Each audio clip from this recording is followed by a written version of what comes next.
Introducing this year's most sought-after rookie, the M&T Bank Jets debit card.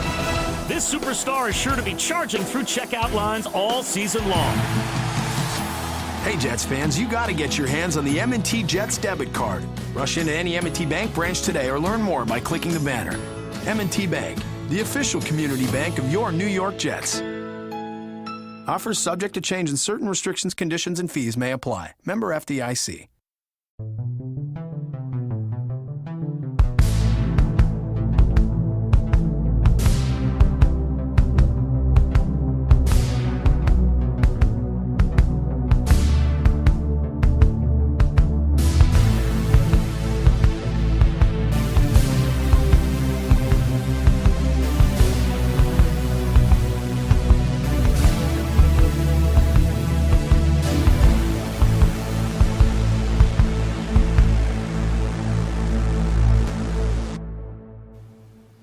Hey everybody, welcome to Stranger Things with Jay, Jack, and Mike. My name is Jay.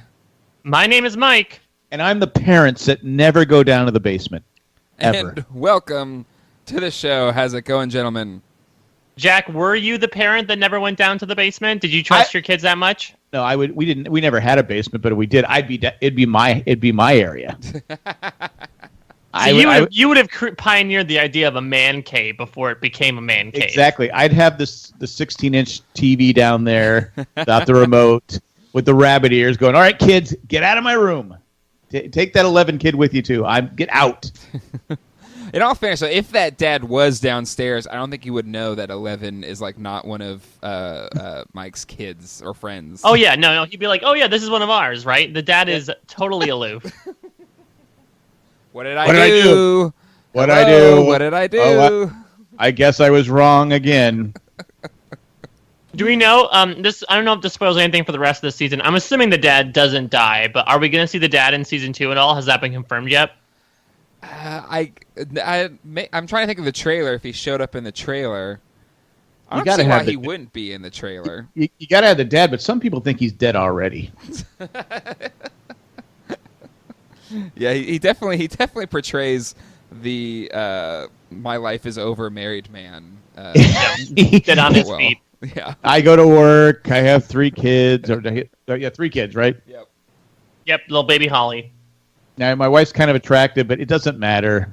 I just don't care anymore. I just want my TV. Because it's actually kind of sad. I think it was in one of these 2 episodes where, Mike's showing 11 around the house. Maybe it was an episode before, but he's like, my dad sleeps in this lazy boy.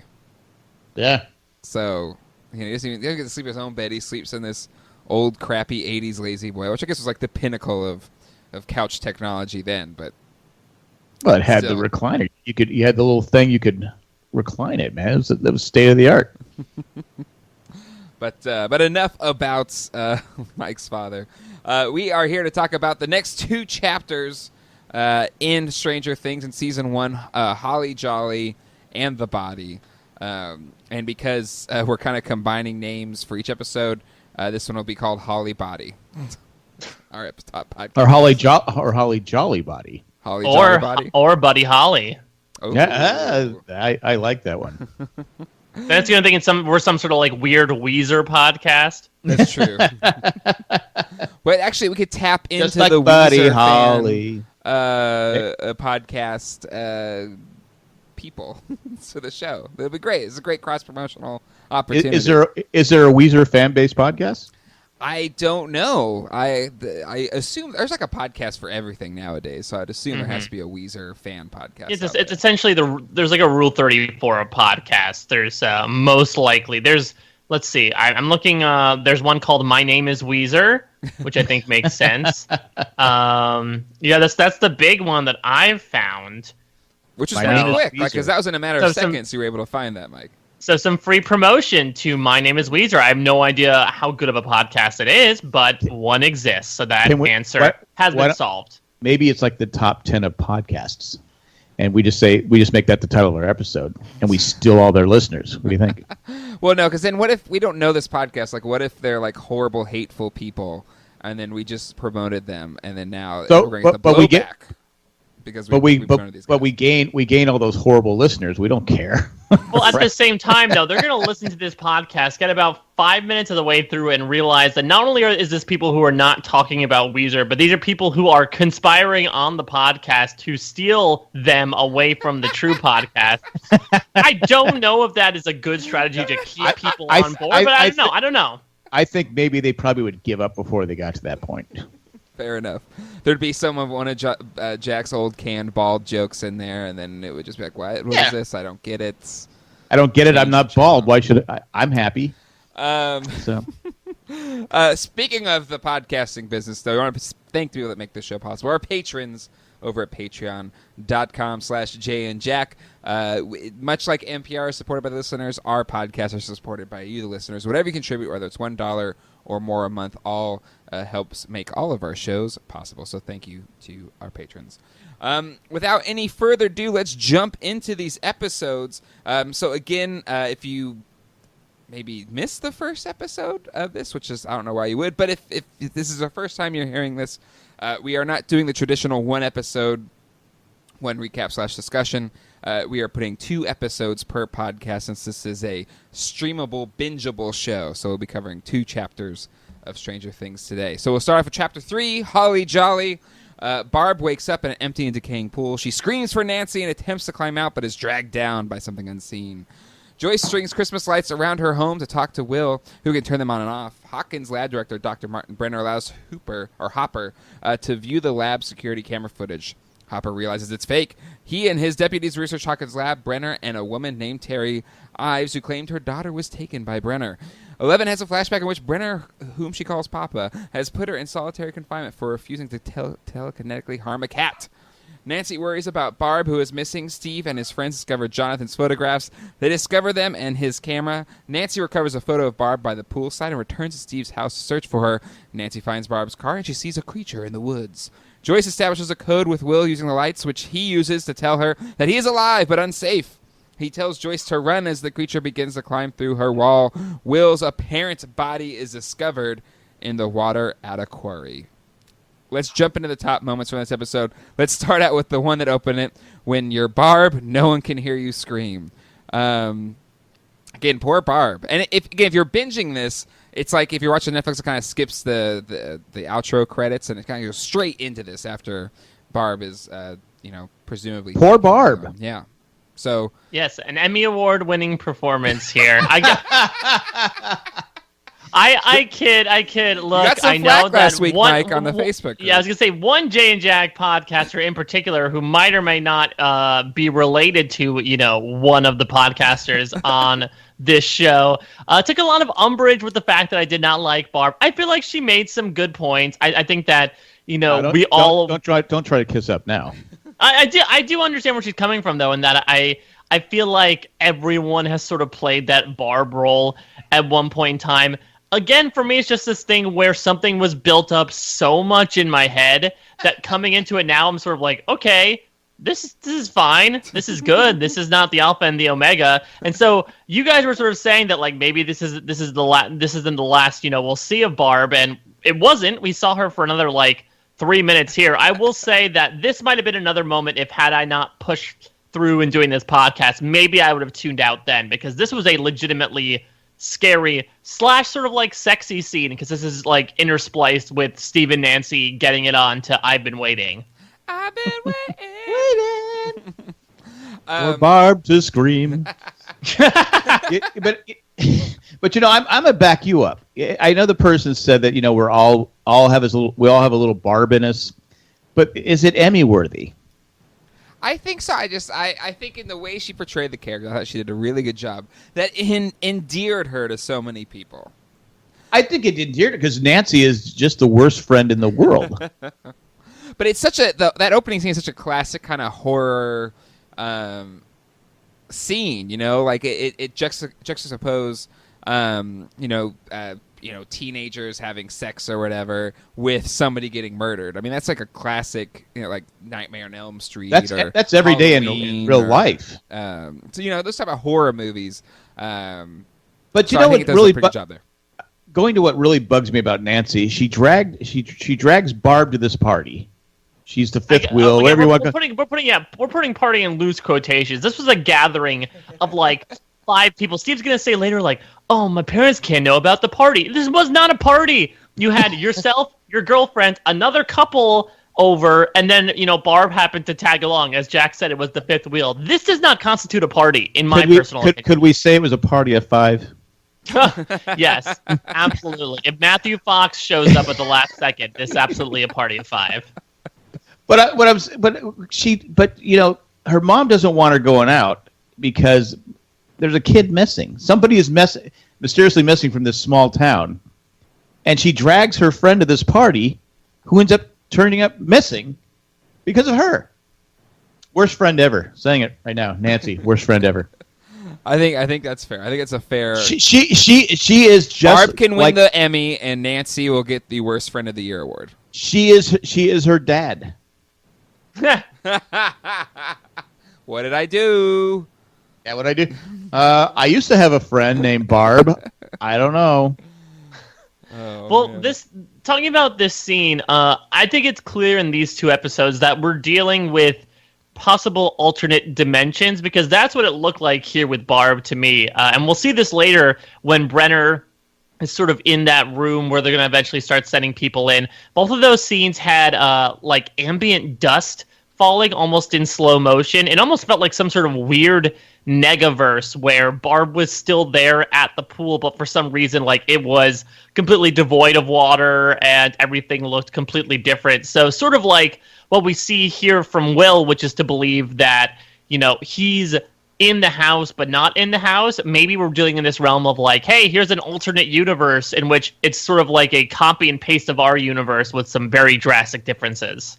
Yeah, and I think that's something that's easy to, well, not easy to understand, but in this modern science fiction world where alternate universes are more commonplace, in this post-Fringe world, I think it's an easy concept to digest, especially in episode 3, where you do really kind of see where these, or at least Barb and presumably Will, have gone to, which is this alternate dimension of sorts.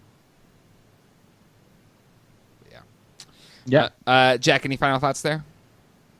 I was going to say it reminds me of an episode of The Twilight Zone, one of my favorite ones, where the kid goes through the. But we'll talk about that later. Okay. It just reminded me of it. You're talking about shows, but The Twilight Zone probably did it first. Just saying. Twilight Zone did it. Next moment here is Joyce and the Christmas lights, one of the iconic images from this season, which made it into our artwork for this podcast. So Joyce and the Christmas lights and how she communicates through them. From a visual standpoint, I really like it. It makes her look crazy. Yeah. But from a visuals standpoint, I think it's just really eye-catching and visually appealing. And later on, how she uses it to kind of decode what he's trying to say. Like, I think it's just this very iconic imagery. Were they how that works? When she holds the bunch of little Christmas lights, yeah. Were those LED lights? No, I think those look regular lights. Okay, because they seem kind of bright and sharp to be. Honestly, I feel like the original lights are brighter than LED lights. I always feel that LED lights are a little bit less bright. But they're more of the color's better in LED lights. I could be wrong. I could be wrong on this, but I think you're wrong. I will say I am always impressed when shows are like period shows where they're set in a different time, and how they have all of these boxes of old C9 Christmas lights. I wonder who did that research, and then also to recreate the boxes and everything. Like, you would have been able to buy in a general store in the 1980s. I thought it was kind of cool. Do you think it's the internet and podcasting that's putting pressure on these people that they have to make sure it's authentic? Well, yes. Because there's people like I'll be honest with you. When I look at a show that's based in the 80s, I'm always looking for mistakes. Always. I mean, I think this is easier to do than something like Mad Men, which at the Museum of the Moving Image here in New York, at one point in time, they had sort of like a Mad Men exhibit where they dedicated an entire floor to all of the wardrobes and props and set decorations, and I feel like that's harder because, I feel like the Duffer Brothers, in addition to probably a lot of people who worked on this show, sort of have these nostalgic memories of growing up in the 80s. So I feel like they might know firsthand, oh yeah, that's the box that, you usually get Christmas lights in. It's a little harder as you go further back. I don't know how many people that grew up in the 60s were able to really work on Mad Men to really, challenge the verisimilitude of the design choices. It's true. But I will say there's a couple errors in terms of timepieces, and it's related to toys. I know toys. That's how I know. The Millennium Falcon that they use they want her to float around with is not the 70s through 80s version of the Millennium Falcon. It is the early 2000s version. It's the same mold as the one that they made in the 70s, but different color, and the one in the early 2000s had more electronics added to it. So that is inaccurate. Another inaccurate thing is there is a Pez dispenser on the table in the basement, and it is a Jack in a Box, the fast food restaurant, Pez dispenser that was given away exclusively at Jack in the Boxes in the late 90s. So a couple... And wait, where's this supposed to be based in, the show? In Hawkins, Indiana. I don't think they had Jack in the Box fast food restaurants there. I don't know. I think they do have Jack in the Box in Indiana. But the thing is, they wouldn't have that was when Jack came back. What was that, mid to late 90s? So after they blew them all up. Yep. So there you go. There's a couple inaccuracies. Let's go back to Joyce and the Christmas lights. Good call. I mean, the whole Millennium Falcon thing, that just makes you a geek. But finding that Pez dispenser, that's good work. That's good work, Jay. Yeah, 55-inch 4K TV. You find those little details. I watched it on my computer, so I didn't see it. So did you get that 4K TV with Verizon FiOS? As Dustin told you in the commercial that I see just about every other hour on television. No, we don't even have cable, so. Good luck. You don't need to see Dustin then talk to Mr. Peterson and Mrs. Peterson about the benefits of a 4K television. You're reaping the benefits, but listen to the latest Ramblecast and you'll hear all about a 4K television. That's true. It's been 4K TV week here on the Jay and Jack Network. I want to go back to the Christmas lights for a second, because you know what? This just is an indicator. How early on in the year does this show take place? People are putting up their Christmas decorations way too early in the year. It's people might have other reasons for doing it, but you know what? This is just part of the ongoing war on Christmas that's happening even that early on. I know. Well, it is kind of the Christmas season. They're talking about Christmas coming, so it's December, right? Was it December? I mean, she cleared out the general store of all the Christmas lights. I mean, that's the thing, too. For someone who was really scraping to get, her 2236 for that phone that got fried, I think when she got that inkling of hope that her son somehow might be in the wires, she decided to just sort of go whole haul there. Yes. Well, at least this time, what's the guy's name? I don't know, Jerkface. At least this time, he just didn't argue with her. He just went ahead and gave her the advance on her salary. It's true. It's very true. All right, next big moment here. Hopper knows that Hawkins' lab is lying. Something like starting out with Hopper, he seems kind of like the sheriff doesn't care, but very quickly, and we're only the third episode in, he's very much pulling back the layers and seems to be one of the main protagonists that's going to try and figure out what's going on in this town. Well, I think what helped. I mean, it helps, but his daughter. We find out his daughter dies. And I think it's because it's a missing child. And I think it also sort of, I think it's sort of like in the Kingdom of the Blind, the one-eyed man is king, because we haven't talked too much about Hopper's two sidekicks, but they are worthless in terms of actual police merit. That's fair. That's very fair. But I think Barney Fife 1 and 2. I think it is almost like he has to have the counterpoint to him, to Hopper believing all the conspiracy theories and digging in. He has to probably have the counterpoint of, it's a small town. Nothing happens in this town, boss. It's not a big deal. I don't know. Maybe. But if you're used to going into work and for years nothing happens, exactly. How would you a small town sheriff? How would you be prepared for something that actually happens? Yeah, but thank goodness for Hopper. He's paying attention. He was a city cop, so he's not gonna Yeah, Fall he knows. Small town. He knows the ropes. And no offense that to was a any good- that was a small good town catch on cops his- out there. Yeah, very good catch on his part to realize that the Hawkins lab showed them obviously fake security footage because, as we remember, the night that they found 11, it was downpouring rain, and there's no rain to be seen on that tape. So it just shows that I think Hawkins might take their small town status a little too much for granted. Think that they're dealing with small time cops. Yep, exactly. Next moment here, 11 can kill with her mind. Papa. More 11 flashbacks. Thoughts here, guys. Cool stuff. I love how we're just getting piecemeal, just more and more of her backstory.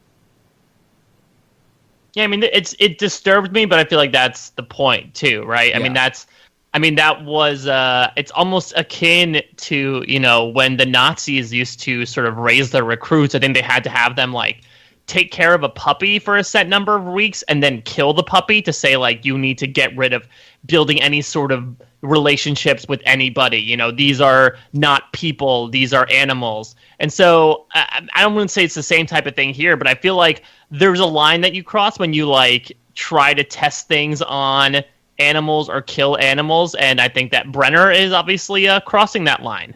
Yeah, he doesn't care. Well, not only did not care about the cat, but then when she's going to be put away, she kills the two kind of bodyguards. They're going to put her back in the isolation room or whatever.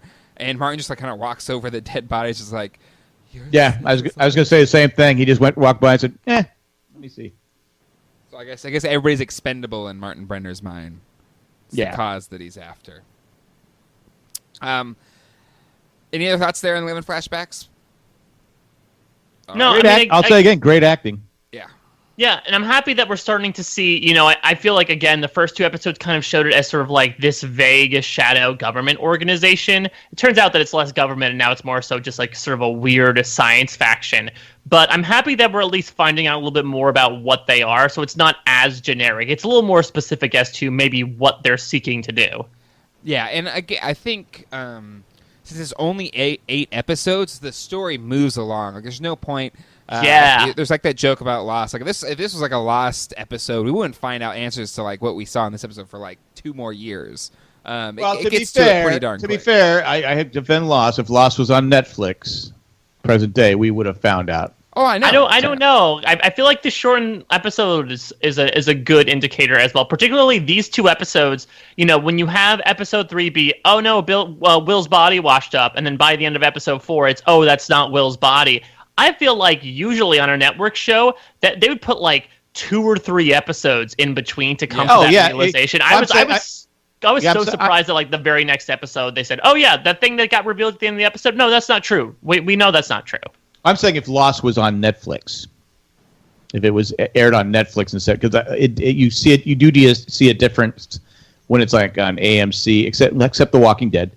Or just drag on. That's the whole point of the show. Just drag I don't want to say that, but yes, it does. but no, I'm saying like Netflix, you do get the answers pretty much right away. Hulu's pretty good about it. Their shows, so. All right. Anyway. Next up here, Steve is a jerk and Jonathan is a creep. So Steve breaks Jonathan's camera because he took pictures of Barb. I'm not Barb. Yeah, Barb. Nancy. Well, Barb. Everyone. And Nancy. Yeah, everyone. But Nancy kind of disrobing in Steve's room. Steve's being a jerk, but he kind of has a little bit of a reason to be. I mean, this dude's taking pictures of his girlfriend undressing. Absolutely. I mean, I could definitely understand that. Like, I don't think the character is necessarily sympathetic at this moment. I think he's supposed to be sort of like that stereotypical, like, not a jock, but still kind of a cool guy. But yeah, I think he has probable cause here. I mean, it would have been one thing if he was just sort of like in the bushes taking pictures and they said, okay, let's pick on the weird kid. It's another thing if you look through the photos and you see, oh, this guy took a picture of my girlfriend undressing. I feel like if you have enough of a temper to you, I feel like that's reason enough to break the thing. Yeah. But also, you gotta. I see everybody's point, but the guy is messing. His brother is messing. I know. But then you go. Well, if his brother's messing, why are you taking pictures of my girlfriend undressing? Yeah. So I get both sides to it.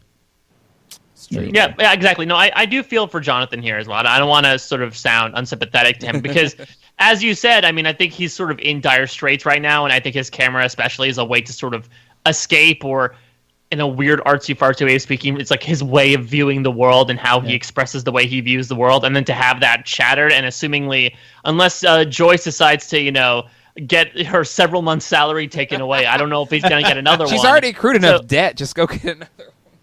That's true. Yeah. But you can see his dad's a jerk. His mom's talking to light bulbs. His brother's missing. I mean, the kid's going through a lot. But Steve doesn't know all. But to be fair to Steve the jerk, he doesn't know all this. Do we blame the girl that walked in and said, "Hey, how you doing?" "Oh, I'm going to go tell on you." Well, no, because I mean, if I was in there, I'd be like, girl? what the heck why does he have pictures of? Oh my God, I'm gonna let Steve know. Yeah, that's definitely. I mean, here in New York, we're raised to say if you see something, say true. something. I think that's absolutely But what you. how did she know that was Nancy? It's pretty clear.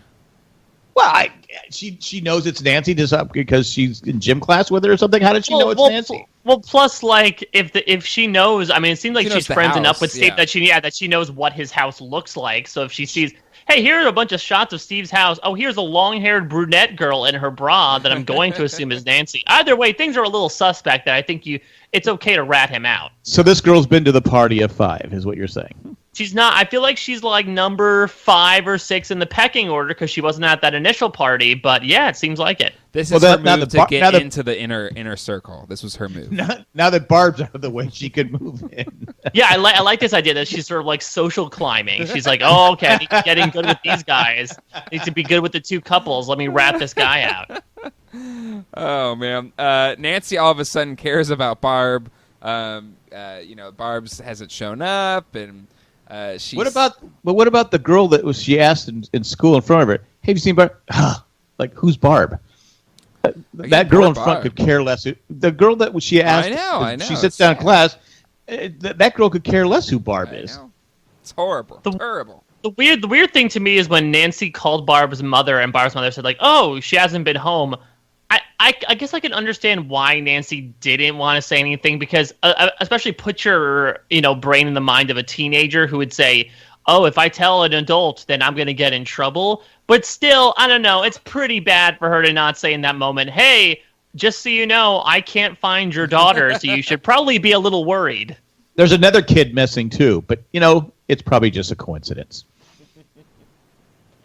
That's right. She's in the library. I'm meeting her now. Yeah, that's tough. That's tough. Mm-hmm. Yeah, and the mom. Yes, and the mom believed that. Yeah, I'm so absent-minded. I called your mom and completely forgot that you were in another part of the school, and I thought that you were missing. I'm just gonna say we could say right now the parents in the '80s were just didn't care about kids. They just didn't care. How did the mom not know that Nancy was lying? Because, I mean, in all fairness, like, kids are probably more expendable back then. You had more of them, so... You cared less, is that what you're saying? I think this so. This isn't China. Poor Barb. See, this is how you feel for Barb. It's a poor Barb. Yeah, because her friend was a jerk. She gets an Emmy. So she goes, see her Volkswagen Rabbit's still there. And that's a Barb car right there, like a light blue Volkswagen Rabbit. And when she's out there at Steve's house, the Demogorgon kind of shows up and scares her. I'm going to disagree with you because growing up in the 80s, the cool kids, especially the girls, drove the Volkswagen Rabbits. Okay, fair enough. I didn't know. I was the people 1 through 5 years old in the 80s. The people in the inner circle, that's what they drove. It's based off the Volkswagen Golf, and I'm a big Volkswagen Golf fan, so I'm not knocking the Volkswagen Rabbit. I'm just... Well, you should have known this as a historian of Volkswagens. Volkswagen. All right, next up, Will tells Mom to run through the Christmas light decoder. So again, the Christmas light's very iconic. She nails it up on the wall. She puts a letter to each light, which was a pretty smart idea by Joyce. And she's finally able to communicate and says to run because the monster's there and the lights all flash. It's a really intense scene. Concurrently, the D&D crew is following Levin, who's going to try and show them Will. And they see these cop cars go by, and they discover that it's Will's body, ? and really first time kind of using modern song, doing the slow-mo, very emotional. I think it's a Peter Gabriel's cover of David Bowie's Heroes. But it's an emotional scene. Like it's gotten me the 3 times I've seen it. It's giving me goosebumps and a little bit of misty in the eyes. But what do you guys think here? So I want to go back to the Christmas lights because I feel like I do agree that I think the last scene is very emotionally impactful, and we can definitely unpack that. But yeah, the Christmas lights, I mean, this is definitely something that clicked in my head, because I remember for a while, wasn't there something where, like, you could go onto a website and, like, type out a message, and they would spell it out using the Christmas lights? I feel like that's, now I'm starting to sort of connect where that came from, but I liked it.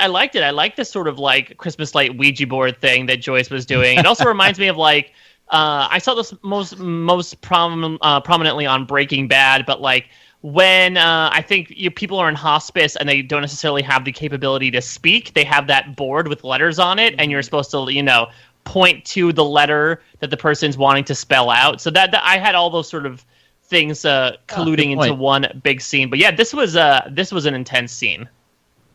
Yeah, I agree. Too. Scary.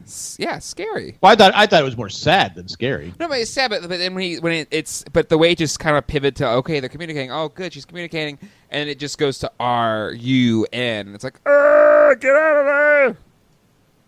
Yeah, especially when you have like it. Is it this episode or next that it tears? I think it's this episode where the creature actually, it's been trying to burst through the walls. This time it finally tears through the wall. And just the creature, I guess, is this the Demogorgon? I don't know if you want to spoil this for me. The one that like looks like a weird like white Pan's Labyrinth-esque creature. Yeah. So that's probably, I guess it is the first time you really see it. We saw it a little bit when Barb got attacked, but I wasn't sure if it was the same thing or if it's like multiple types of the same creature. I will neither confirm nor deny, but that's the type of creature they're facing. Is that good? That's what I'm going to say. That's how I'm going to leave it. I guess we probably should say at the beginning too. This is a spoiler-free podcast in the sense that we're focusing on the episodes that we're talking about, not going beyond that. Which, now in the middle of the show at 30 minutes in, it doesn't matter. Because Mike has only watched up till episode 4, right? Mm-hmm. Yep, I've only seen 4 episodes so far. I have no idea what's in front of me. So yeah, and it's interesting as well in this idea, I feel like, of horror movies with some movies, I mean, Jaws, what minute in the movie did they show the shark? Cloverfield for a while didn't show the monster. So I feel like there is an element of horror which is like, don't show the creature. And so I do kind of wonder if a little bit of the impact is lost in showing the monster so early on. But I'm assuming if we're going to see it so many other times that I guess it had to be shown sooner rather than later. Well, it seems to be, in steps where you just kind of get a little bit, kind of in the dark, can't really see, and now you're really seeing it for the first time, somewhat in detail. I think more and more layers are still there to be able to be pulled back, I think. Well, I think they have to kind of show it because they see it in, Nancy finds it in Jonathan's picture of the, they see the creature killing Barb or taking Barb or attacking Barb or just before they attack Barb. Barb. Anyway. But yeah, and then the closing scene just, it's almost kind of the, Mike's upset because he thinks Eleven lied to him. It's a very emotional scene. Friends don't lie. And then, Joyce is running out of the house because this monster broke through the wall, and Jonathan comes back, and they embrace it while the ambulances and fire trucks drive by. Like, it's just a very moving closing scene to this. We didn't even talk. This is the episode where he goes to see his dad, right? No, that was episode 2. Yeah. Next one, okay. All right. No, that was the previous episode that they went to go see Lonnie. Was it? It was one of these ones. Either two. Because it was still, should I stay or should I go? There's a little bit of a flashback, and he drives to meet him. We meet the weird girlfriend, and that's it. Yeah. Okay, got it. But yeah, just a fantastic. I mean, again, only 3 episodes into it, and it's moving me at a level that would take 10 episodes on another show. So that's my final thoughts there before we move into chapter 4. Yeah, and you talked about the song. The song's pretty impactful because, again, This song is obviously about heroes, and here are these kids who are thinking the entire time, oh yeah, we can save Will, we're going to be the big heroes, and then they get a momentary stumbling block when they think that, oh, he's dead, and then you get this really nice pairing shot of, Will, or Mike, like, hugging his mother, and Jonathan hugging Joyce. They're obviously in very different circumstances, but I think, despite how much shade we might throw towards the fathers of the Stranger Things universe, I feel like familial relations seems to be a recurring theme throughout the show. So I thought this is a good example of that. Yeah. Well, the dad did ask when they were hugging, hey, are there more tater tots? He did ask that. So what did I do? I just wanted some tater tots. They're getting cold. Someone's got to eat them. Oh man! All right, well But it. So Connie's like, oh, this is a show for the mothers. I'm like, as a father, I'm feeling a little left out, but whatever, it's fine, not a big deal. Well, we can take it. All the fathers are crappy. Will's father's crappy. Mike's father's not crappy. He's just kind of like there. But anyway, moving on. Chapter 4, The Body. 11 proves to the boys that Will is alive by making contact through Mike's walkie-talkie. Joyce goes to the morgue to view the body and refuses to believe it's Will's. The boys give 11 a makeover so they can sneak her into school. Joyce hears Will in her living room wall. Tearing away the wallpaper, she sees him behind a membrane. At school, 11 uses Mr. Clark's ham radio to channel Will talking to his mother. Joyce demolishes the wall with an axe but reveals it's only her front porch. Nancy discovers a figure behind Barb in Jonathan's photo. Jonathan realizes that the figure matches his mother's description of the creature. A humanoid figure with long arms and no face.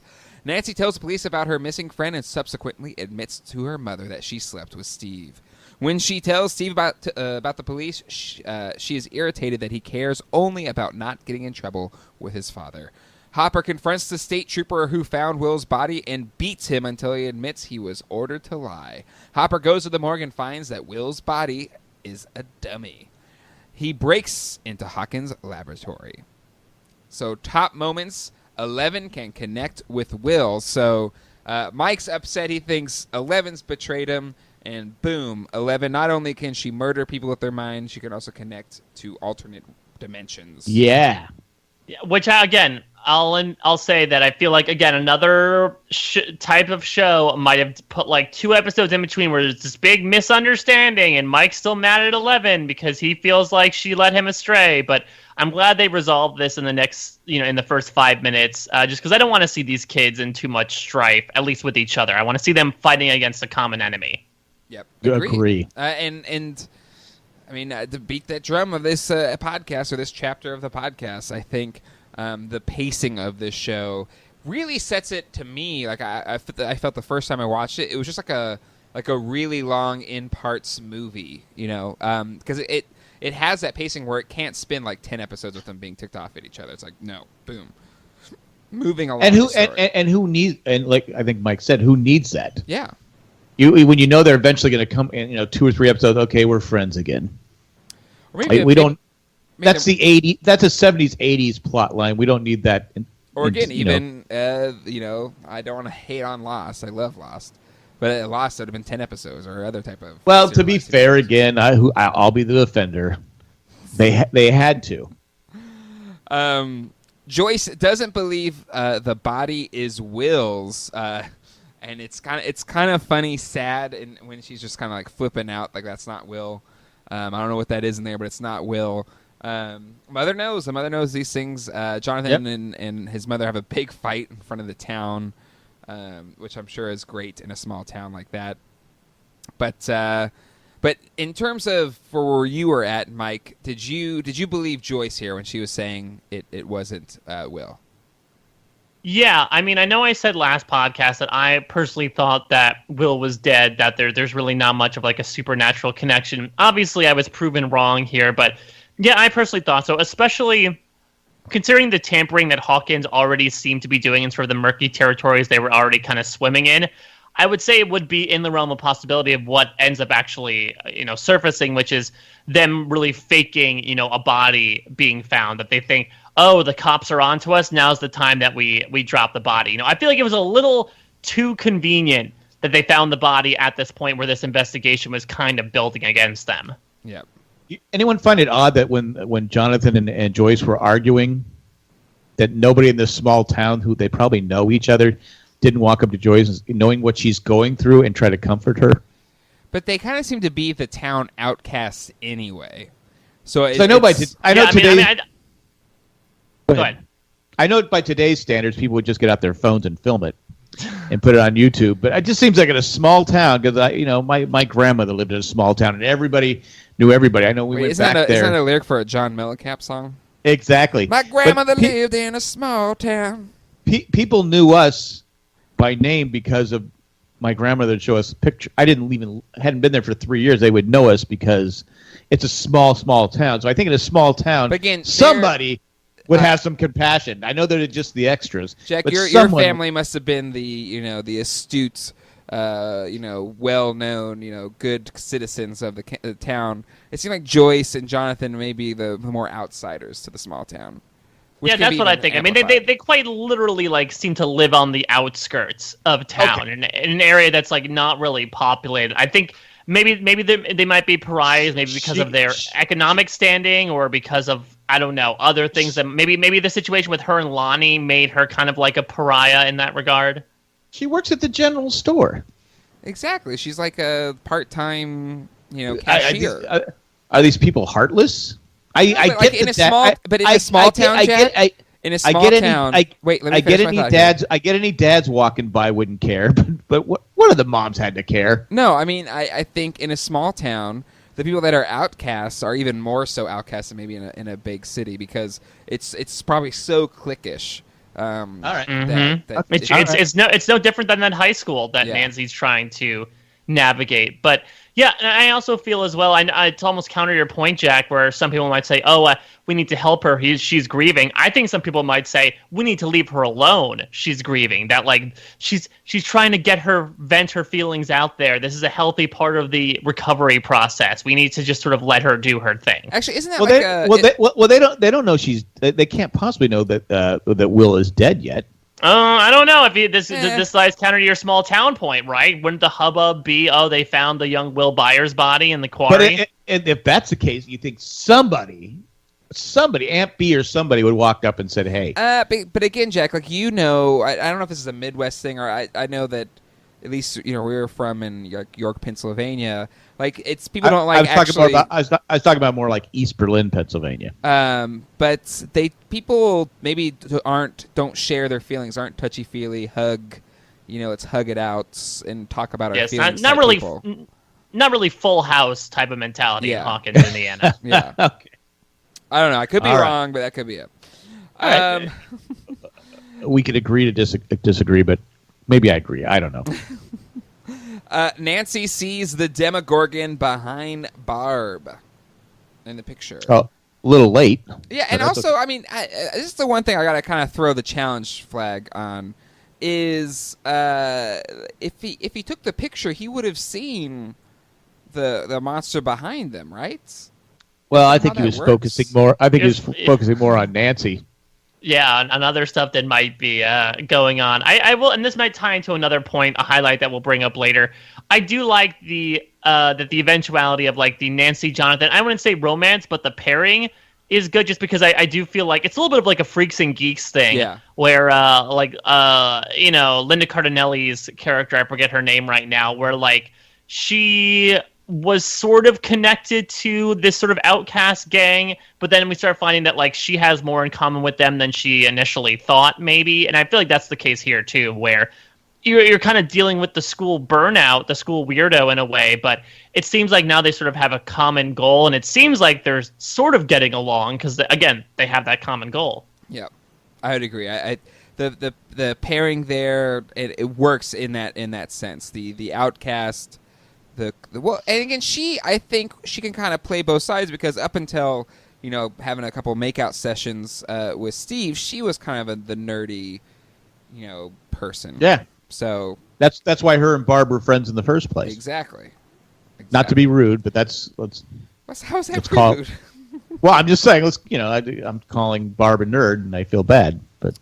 It's okay. Nerds are cool now, right? We are the cool people. But not in the 80s. Not in the 80s, but now it's cool because we are in our primacy, if you will. I don't know. That's what we keep telling ourselves. And as long as we believe it, that's all that matters.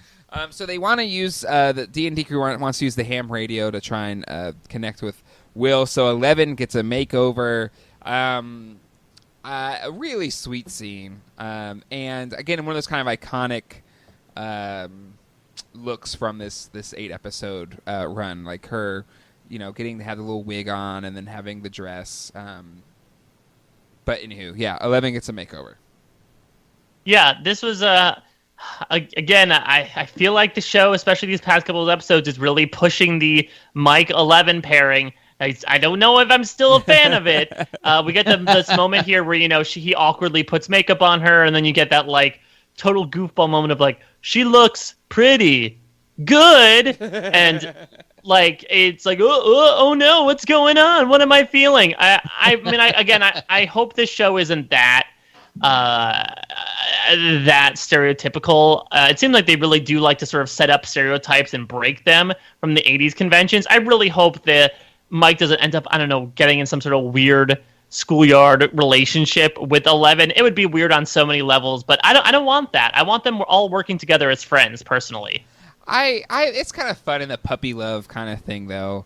I don't mind it as much, but to your point, they tend to kind of try to break the 80s stereotype a little bit, so we'll just have to see how that one plays out. Anyone notice when Mike was riding the bike and he has 11 on the back seat, and he really looked like he was struggling to ride the bike?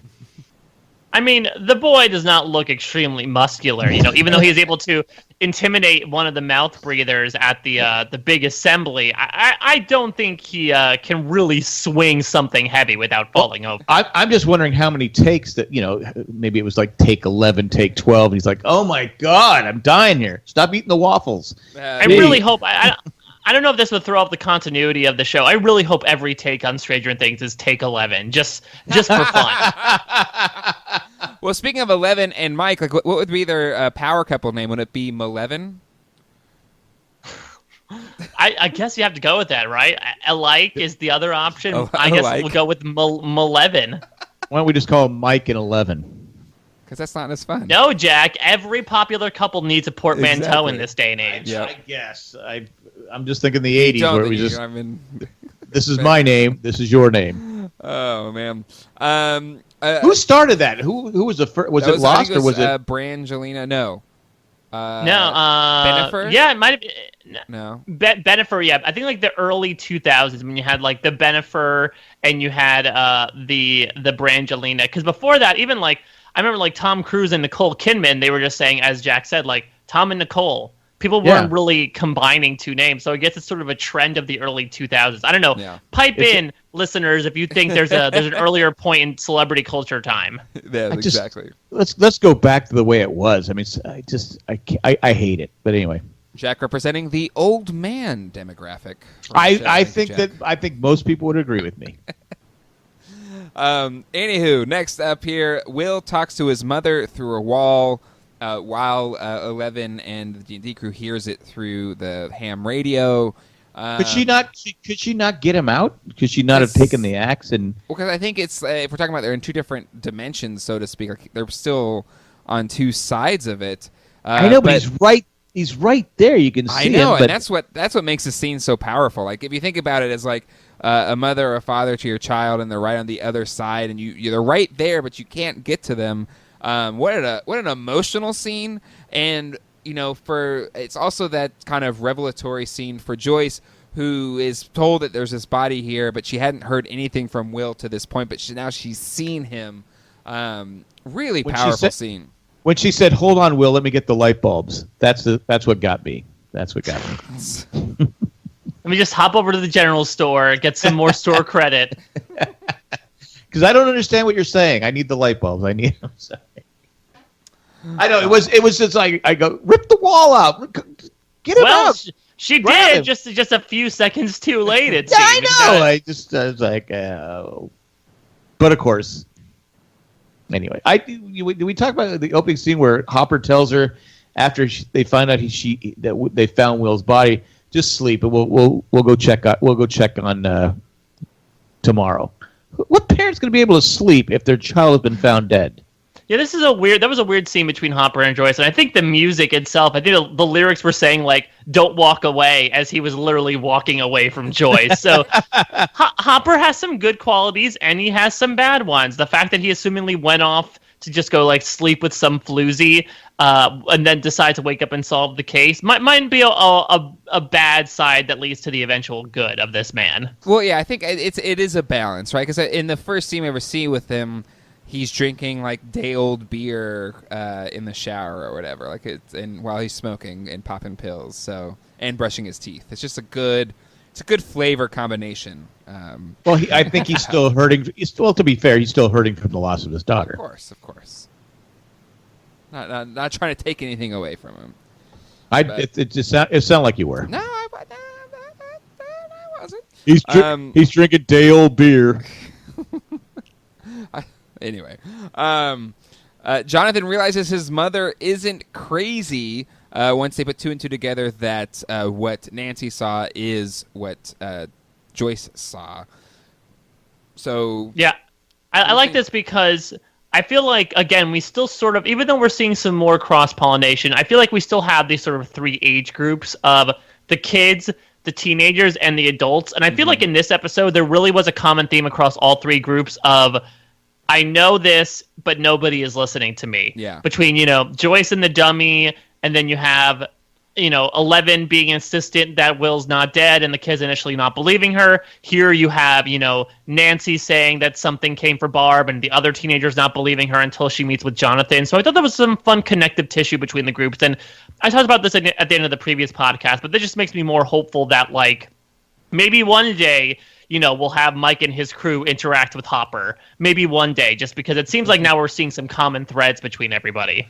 Yeah, like what's the day when the Avengers assemble and they all go and fight off the bad guy together, kind of thing? Yeah, exactly. No, that's a good point. It's a good call out. And kind of the closing out this episode, really, other big moments is Hopper finding out the body is fake, but through up to that point, doing some pretty, a Dirty Harry-esque detective work and some good schmoozing along the way. So Hopper is a man of many talents. I like the scene where he's got the knife out and he's hesitating cutting into the body. He doesn't get the knife out, just cut it open like this. He's probably okay, if this is if this is actual body, then I'm gonna freak out. I'm gonna be the biggest jerk alive. But he's like, and he kept looking, and then when he finally started cutting in and found out it was just rubber and stuff with cotton. I thought it was a great scene. I'm glad they filmed it that way, without him just gutting into the body. So my question is, as Jay alluded to, we see Hopper in this episode in particular between what he does to, the cop off duty and then him breaking into the morgue and just beating up the guy, which was funny. I liked, him trying to lie his way through it and then him being like, all right, fine, and then just kicks his ass. But do we think that, like, as you said before, this guy used to be a city cop. Do we think he's done this in the past, or do you think he's really sort of pushed to his breaking point because of his, like, personal connections to the case that he feels like he needs to do anything to get his hands on this information? I think it's a bit of both, because you can't really, like, he's pretty smooth with it. Like, his conversational skills, stuff like that, like how with the small town cop that found the body, how he just started out and just trying to fish out the information, but eventually was like, F it, just tell me the damn information. And then the same thing with the guard. They're like, oh, it was Cujo, right? I'm trying to remember the book, or Christine. It was a Stephen King book, so a nice little call out there to one of the inspirations for the show. Try to start a conversation and realize it's going nowhere. It's like, I'm just going to knock you out and then go inside. So, like, that's a skill to kind of have that persuasiveness and stuff like that. So I think it's a combo. I think it's a bit of both. I think it's what's driving him as a person, but also maybe he's used some of these talents and skills as a big city cop. I never thought about that until you brought it up, Mike. But I think it could be a little bit of both. But I think it's more like when he's punching the guy and he knocks the guy, the other guard out. I think it's more of, I couldn't protect my daughter. I need to find this kid alive. Yeah, I think it's more of that than he's done. He's done. As a big city cop, he might have done stuff like this. But I think it's more that he feels like at this point he's invested. He has to protect this kid. He needs to find him alive. and I think that's why he's not putting up with any crap. Yeah, I mean, I think one of the things that I really like about this character is the fact that he does have stakes. He has some sort of weird secondhand personal investment into this because of his history, and as a result, he sort of is Breaking Bad in a way, and that I feel like he's doing some unorthodox things, especially for such a small town.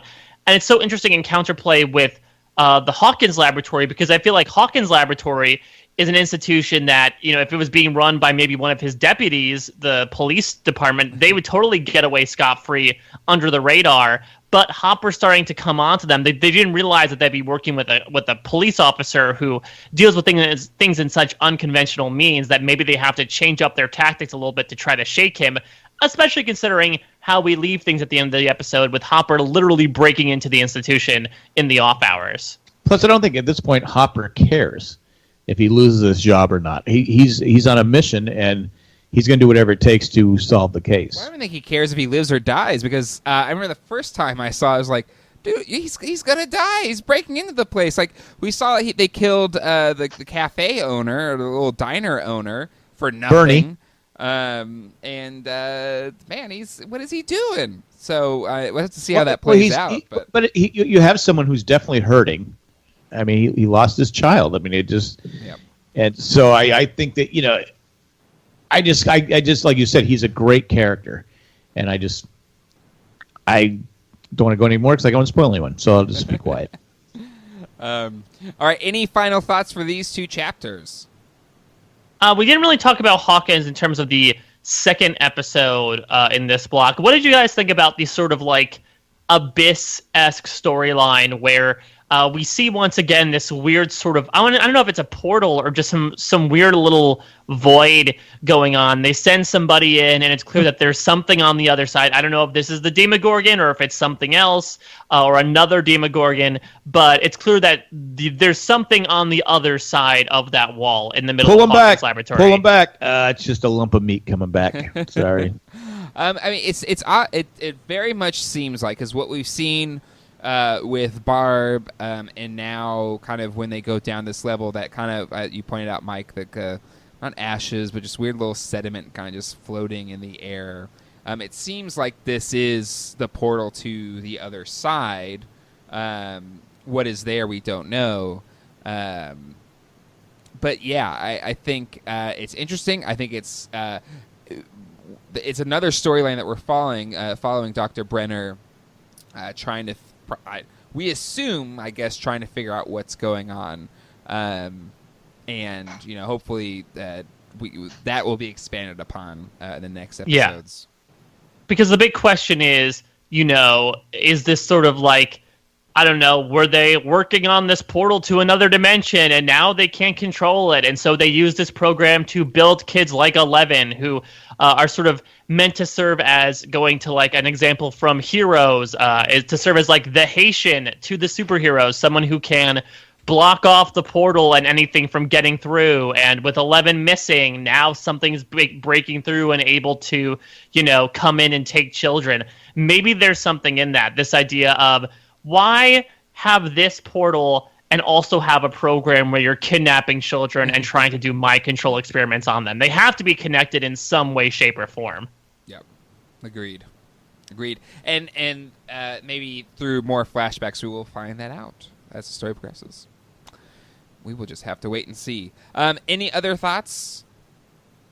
I mean, I can't believe we're already halfway through this season. Right? It's definitely, it's clipped through at a pace, and I feel like they've been feeding out information to make things really exciting. Like I said, I think the thing that I'm personally really waiting for is that one moment where all of our major characters realize the true evil that they're dealing with and decide to band together in whatever way they can to fight against it. I'm so excited for that eventuality, but I'm really excited to see sort of the road that we take to get there. Yep, exactly. And to your point, so this is end of chapter 4. Next episode, we're going to be doing 5 and 6, and then after that, 7, 8, closing out this season of Stranger Things. So we're already at the halfway point, already going downhill to the conclusion of this season. And it's, again, it's what I love about, one of the many things that I love about this show, is how quickly you get there. The bad part is that once it ends a lot quicker, and you're like, oh, but I want more. but we will enjoy the ride while we still have it with season 1. Luckily, with this rewatch and podcast, we're going right into season 2, so it won't be as long of a wait. But at the end of season 2, then it'll be a really long wait. Is season 2 only 8 episodes again? I believe so. I believe it's 8 episodes. So Okay.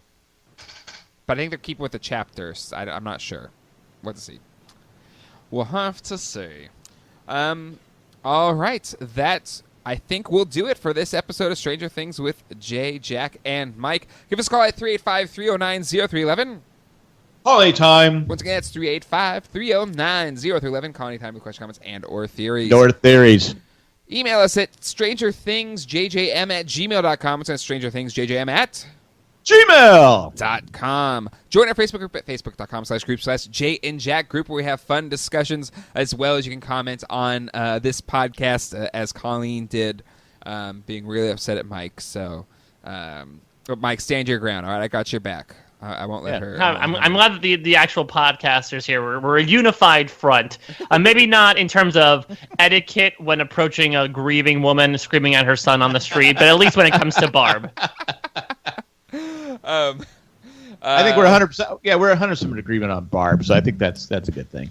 This show is made possible by you, the listener, through our Patreon page. Become a patron today. Go to janejack.com. Click on the Become a Patron link. I want to especially thank Tack from Tokyo, Eckhart Richter, Molly the Millennial, and Ed the Letter Carrier. Thank you so much, and thank you to all of our patrons. A list of every single one of them on our website at janejack.com, as well as links to all of our other podcasts out there, Dancing with the Stars. What else? Stranger Things. It's this one. Survivor with Jay, Jack, and Colleen. Mike, thank you for filling in for me, getting me a point last week in the tally game. Major happy to help there. Also, Married Man Show. I'm sorry, Married Man Show. Ramblecast and the broadcast, as well as a special episode of Owen and Baru's Barbecue, our Star Wars podcast, recapping and discussing the new trailer, the final trailer for The Last Jedi that dropped during Monday Night Football this past week. Mike, you do a lot of things in the podcast world. Where can people find all that goodness, including some awesome coverage for this season of Survivor? So you can find all the stuff that I plug on Twitter, generally at a Mike Bloom type. Getting a little more specific, I'll remain in the scripted coverage for now. I do weekly recaps of SNL after every episode on post-show recaps. We recap the first 2 episodes. We're really excited for the Kumail Nanjiani episode. Spoiler alert, we weren't such big fans of the first 2 episodes, but we're excited for what's to come. Hopefully we're not disappointed in that regard. But as Jay the Gal Gadot one was kind of meh. I felt like they kind of didn't use her well.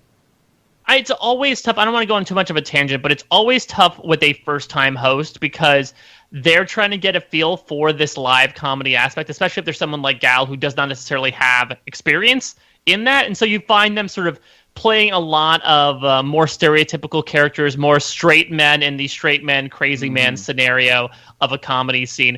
Compare that to someone like Ryan Gosling, who hosted his second time, and you found him playing much more of the weirdos, the crazy people. So I think Gal did a good job, especially considering that English is not her first language, and that makes it extremely tough, especially reading cue cards. But in terms of the material itself, I thought there were some highlights, but nothing spectacular. But my hopes are sufficiently raised for what's to come. As Jay said, I'm big into the Survivor scene, especially this season. I write exit interviews with Parade Magazine for the most recently voted off contestant. I did that today with the person who I ended up helping Jay get a point on Survivor with Jay, Jack, and Colleen.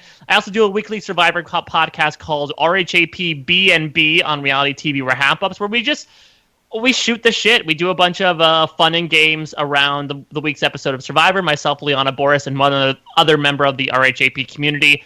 That's been a lot of fun. And I also did, Liana and I also wrapped up, there's an Australian Survivor. I don't know if you guys know about this. There's an Australian version of Survivor. I've heard about it. And this had, in my opinion, an extremely good season. One of the best seasons I've seen in years. And so they recently had their big wrap-up after 26 episodes. Myself and Liana broke it down over 3 hours of analysis as to the season and the finale. We had so much fun. Check that out on reality TV wrap-ups as well. How do you watch the Australian Survivor? Maybe not necessarily through the most legal means. We have some international friends out there who are lucky enough to possibly put copies of the episode up on the internet for us to peruse. If you're interested, I can definitely send stuff your way, but it's been fantastic. I highly recommend, if people are somehow able to find the time for 26 episodes of Survivor in their recent life, seek it out, please. It's fantastic. Yeah, Mike's like, I know a guy. He might be able to get you what you need. Yeah. Awesome. All right, well, that will do it for this episode of Stranger Things. Next week, we will be discussing Chapter 5 and Chapter 6. Excited to do so. And then after that, Chapter 7 and 8, and then going into Season 2 of Stranger Things. Until then, hasta luego, and goodbye. Bye. Bye.